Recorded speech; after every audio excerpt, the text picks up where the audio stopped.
Who can say where the road goes, where the day flows? I'm retarded. Oh my fucking lord.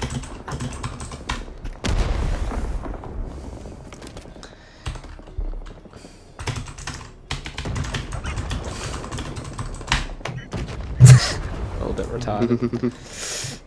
Alright, so the RPG has been responsible for many unplanned deaths throughout my time in Rising Storm 2 Vietnam. It has been used against me multiple times when flying a helicopter, and most of the times, the people shooting at me have been successful. Other times, I have used it against other helicopters with very little success. Take me on a trip, I'd like to go someday. Take me to New York, I'd love to see LA. But in today's video, I want to give you a complete guide on how to use the RPG. Now, I know what you're thinking. Why is this complete shitter, such as myself, giving advice on a weapon to other, well, I'm just going to assume that if you don't know how to use an RPG, you're a shitter at using an RPG. No offense, we all got to start off as a shitter, but I mean no disrespect. Well, the thing is, most of the things that I'm going to be telling you is from someone over at Bernie's Resort 24/7 server called Epstein or Epstein. How do you even say his name? Is it Epstein or Epstein? Like, it's a hard name.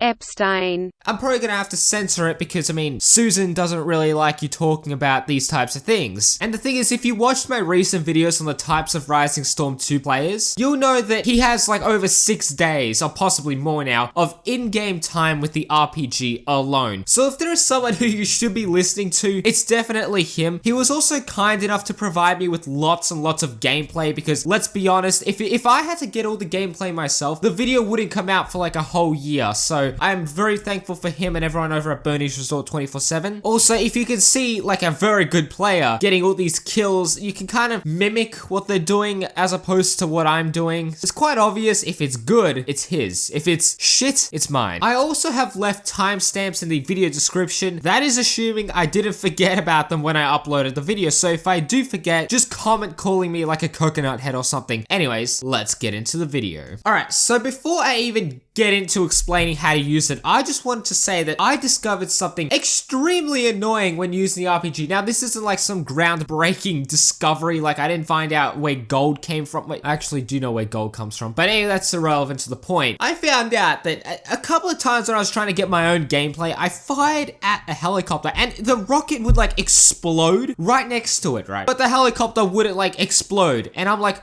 what is this? This is bullshit. You can probably see it on camera, but that is complete bullshit. But anyway, so talk about actual useful stuff. The first thing is, if you are standing near an ammo crate, for starters, there's actually a limit how many times you can resupply the RPG. After a while, you will stop getting ammo from the supply crate. Now, I don't know if you could like drop the RPG and pick it back up and then you'd start resupplying again. I don't know. I didn't actually get around to testing it because at the time it didn't cross my mind. But it is also useful to know where the nearest ammo crates are, because if you're out in the open, you're firing rockets, all 3 of them, you're out of ammo, you gotta know where to go to, or where's the closest ammo crate, basically. But another thing that I do is, if let's say I can't resupply at an ammo crate, is I drop the RPG by pressing the backspace button, just so my teammates can get access to another RPG, so maybe they can resupply it, and I can't. I don't know how that works, but I mean, if I'm about to die, or if I'm gonna do something stupid, I just drop my RPG so that someone else that's actually competent can have one, and then if I die, I can respawn with my own one, because I'm pretty sure that this is like a server thing. But when I play on Rice Farming Zone, which is probably the only server that I play on, when we play on Resort, you can only get one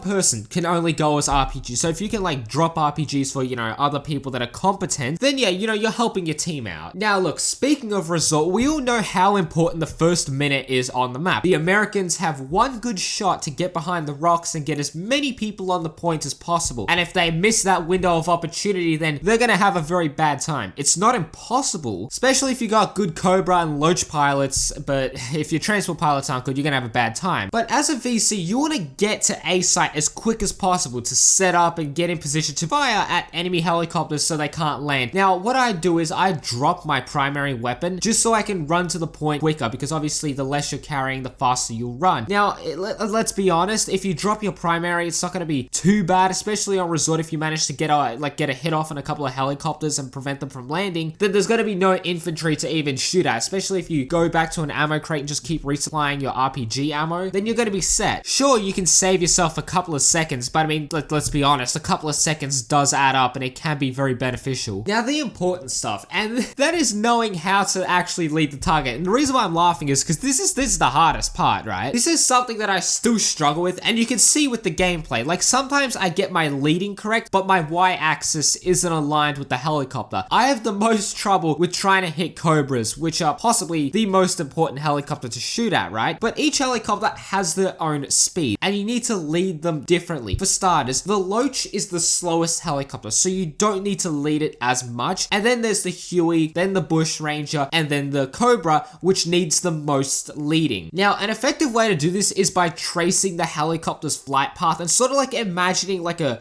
virtual line or something. Like, I don't know how to explain it. I could probably put it up on screen. I'm pretty sure they have it in like War Thunder or something, but you got to sort of like visualize the flight path of the helicopter, and you need to predict where they're going to go. Now, of course, unless you are Epstein himself, you aren't a human surface-to-air missile with radar tracking technology. You just need to accept the fact that you will miss, but if you do miss, try and adjust yourself appropriately. Because if you fire, you miss, okay, I overleaded the target, then you can adjust yourself, or like you underled the target. But look, there's one more thing that you need to know about or be mindful of, is the fact that the rocket's flight path can change, and at longer distances, it can be drastic, like a very drastic change, hence why a thing called RNG. Now, if you play World of Tanks, you'll know all about RNG, and I'm pretty sure most of us here know what it is, but to people that don't know, RNG means random number generator. But look, a lot of people do say that if you hold the shift key, then like the rocket won't go all over the place. I mean, for shorter distances, yeah, I guess that's the case. But after I think like 300 meters, then the rocket is just gonna go, it's just gonna go in all different directions. But leading on from that point, you won't get better unless you practice and take the shot. You won't get better if you sit there twiddling your pubes. You just have to take the shot. If you miss, realize how much you missed by. Did you overlead, underlead? Was your alignment off? But if you do take the shot, right, please be careful of your surroundings. I am responsible. Lots of friendly kills due to backblast. I don't recommend spawning in a squad tunnel and then just letting it rip 3 seconds after spawning, because actually this was like, okay, when I first started playing Rising Storm 2 Vietnam, I remember I was on a map called Coochie.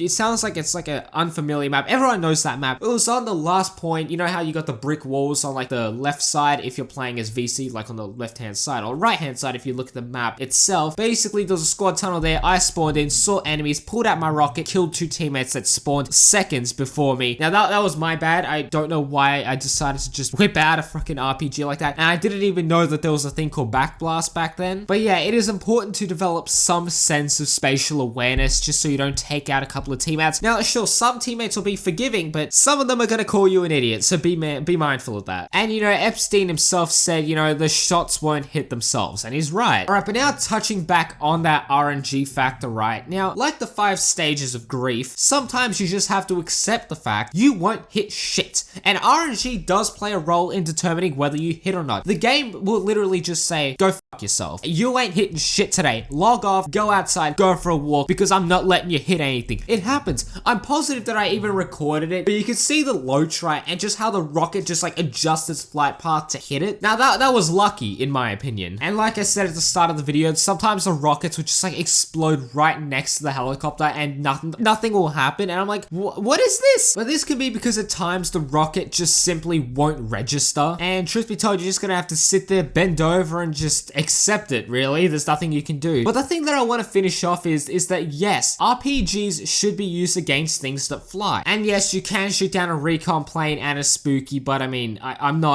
just not good enough. I'm playing it simple. You can even shoot down the Phantom, but I can't do that. But look, you can also be very effective against infantry targets, especially if you know that they're hiding behind a wall. You can just fire at the wall, rocket will penetrate the wall and take out everyone on the other side. Like, it has a very, very high penetration potential, and that's why if you like check on your radar, like if there's like a scout, check your map, if there's a bunch of people behind a wall, just fire at it. Like, you got nothing to lose. Obviously, you don't want to take out any teammates, but just take the shot. You know, you're not gonna lose anything. You could just resupply your ammo, and you're doing more good for the team when you are firing your weapons, as opposed if you were just sitting there, I don't know, just jerking yourself off or whatever. But anyways, I'm gonna end today's video there. I just wanted to say thank you once again to the people over at Bernie's Resort 24/7 server, especially Epstein, for getting me a bunch of gameplay and sort of mentoring or tutoring, helping me out on being effective with the RPG. Now, obviously, I'm still a scrub lord when it comes to using it, but with time, I'm gonna apply everything that he taught me, and hopefully I get better. And like, I mean, I'd say I have improved a lot, or not a lot, but I have improved thanks to a couple of things that he's shown me. So yeah, to anyone else watching this, I implore you to go out and try these things yourself. But anyways, my name is Tantu,